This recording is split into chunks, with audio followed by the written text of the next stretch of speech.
ನಿಮ್ಮ ಬ್ಲಾಗರ್ ಅನ್ನು ಮಾಡುವ ನಮಸ್ಕಾರಗಳು. ಬೇಗ ಎದ್ದು ಕಾಲೇಜಿಗೆ ರೆಡಿ ಆದೆ.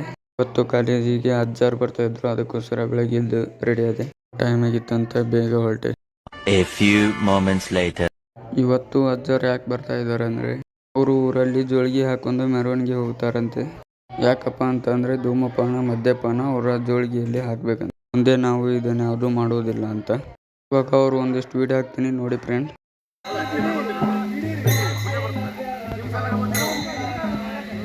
ಅಜ್ಜಾರು ಶ್ರೀಗಳವರ ಜೋಳಿಗೆಗೆ ತಮ್ಮ ಬೀಡಿ ಕಟ್ಟನ್ನು ಹಾಕುವುದರ ಮುಖಾಂತರ ದುಶ್ಚಟವನ್ನು ಇವತ್ತಿನಿಂದ ನಾನು ಯಾವುದೇ ಕಾರಣಕ್ಕೂ ಬೀಡಿಯನ್ನು ಸೇದುವುದಿಲ್ಲ ಅಂತ ಹೇಳಿ ಅವರು ಪ್ರಮಾಣವನ್ನು ಮಾಡಿ ಶ್ರೀಗಳವರ ಜೋಳಿಗೆಗೆ ತಾವು ಸೇದುತ್ತಿರುವ ಬೀಡಿಯನ್ನು ಶ್ರೀಗಳವರ ಜೋಳಿಗೆಗೆ ಹಾಕುವುದರ ಮುಖಾಂತರ ದುಶ್ಚಟಗಳಿಂದ ದೂರವಿರುವಂತೆ ಸಂಕಲ್ಪವನ್ನು ಮಾಡಿರುತ್ತಾರೆ.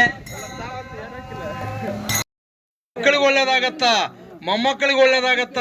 ಅಜ್ಜರು ಅಲ್ಲಮ್ಮ ಪ್ರಭುದೇವರು ಅಲ್ಲಿ ಅಧ್ಯಕ್ಷರಾಗಿದ್ರು, ಆಮೇಲೆ ಚನ್ನಬಸವಣ್ಣವರು ಸಂಚಾಲಕರಾಗಿದ್ರು.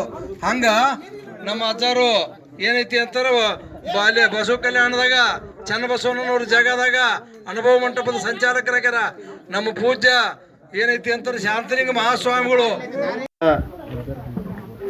ಒಂದು ದಿವ್ಯ ಚೇತನಕ್ಕೆ ಅನಂತ ಭಕ್ತಿ ಪ್ರಣಾಮಗಳನ್ನು ಸಲ್ಲಿಸ್ತಾ ಮಾಲಗಿತ್ತಿ ಗ್ರಾಮದಲ್ಲಿ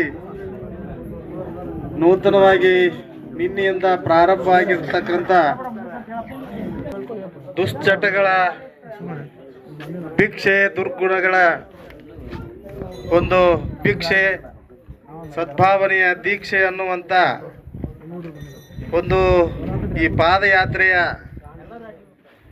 ಸಾನ್ನಿಧ್ಯ ವಹಿಸಿರ್ತಕ್ಕಂಥ ಪರಮ ಪೂಜ್ಯರು ಅನುಭಾವಿಗಳು ಆಗಿರುವ ಬಸವ ಕಲ್ಯಾಣದ ಅನುಭವ ಮಂಟಪದ ಸಂಚಾಲಕರಾದ ಪೂಜ್ಯ ಶಿವಾನಂದ ಮಹಾಸ್ವಾಮಿಗಳವರಲ್ಲಿ ಭಕ್ತಿ ಶರಣಾರ್ಥಿಗಳನ್ನು ಸಲ್ಲಿಸಿ ಈ ಕಾರ್ಯಕ್ರಮದಲ್ಲಿ ಭಾಗವಹಿಸಿ ಇಲ್ಲಿವರೆಗೆ ತಮ್ಮ ಮಾತುಗಳನ್ನು ಹೇಳಿರುವಂಥವರು ಇದೇ ಊರಿನ ಸುಪುತ್ರರು, ನಮ್ಮ ತೋಂಟದಾರ್ಯ ವಿದ್ಯಾಪೀಠದ ಮಾನ್ಯ ಆಡಳಿತಾಧಿಕಾರಿಗಳಾಗಿರ್ತಕ್ಕಂಥ ಪ್ರೊಫೆಸರ್ ಶಿವಾನಂದ ಪಟ್ಟಣ ಶೆಟ್ಟರಲ್ಲಿ ಈ ಕಾರ್ಯಕ್ರಮದ ಬಹಳಷ್ಟು ಕನಸನ್ನು ಕಟ್ಟಿಕೊಂಡಿರ್ತಕ್ಕಂಥ ಈ ಊರಿನ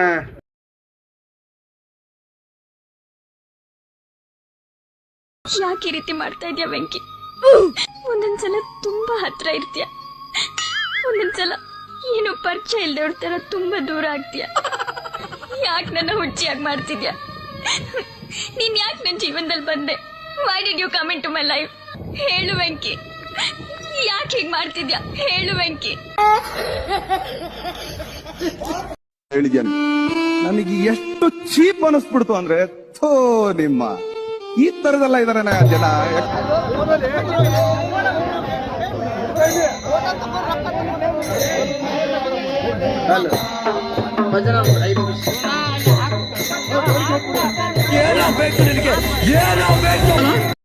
ನನಗೇನು ಬೇಡ ಕಣನ್ನ, ಆ ವಿಮಾಲ್ ಪ್ಯಾಕೆಟ್ ಒಂದು ಜೋಳಿಗೆ ಹಾಕಿಬಿಡು, ಮತ್ತೇನು ಬೇಡ.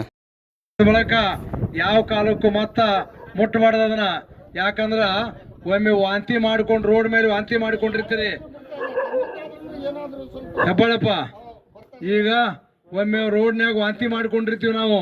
ವಾಂತಿ ಮಾಡ್ಕೊಂಡದನ್ನ ಹೊಳ್ಳಿ ನೀವು ಯಾರಾದ್ರೂ ಅಜ್ಜರ ಜೋಳಿಗೆ ಹಾಕಿದವರು ಅದನ್ನ ಮುಟ್ಟಿದ್ರ ವಾಂತಿ ಮಾಡ್ಕೊಂಡದ್ದನ್ನು ಹೊಳ್ಳಿ ನೆಕ್ಕಿದಾಗ ಆಗ್ತದ, ತೊಗೊಂಡಾಗ ಆಗ್ತದ. ಅದಕ್ಕೆ ದಯಮಾಡಿ ಫಾಲೋ ಮಾಡ್ಲಿಕ್ಕೂ ಪರವಾಗಿಲ್ಲ, ಅಟ್ಲೀಸ್ಟ್ ಶೇರ್ ಆದರೂ ಮಾಡಿ. ಇನ್ನೊಬ್ರು ಇದನ್ನ ನೋಡಿ ಬಿಡ್ತಾರೆ ಏನೋ ನೋಡೋಣ. ಇವತ್ತಿನ ಬ್ಲಾಗು ಇಲ್ಲಿಯೇ ಮುಗಿಸ್ತಾ ಇದ್ದೀನಿ. ನಾಳೆ ಸಿಗೋಣ.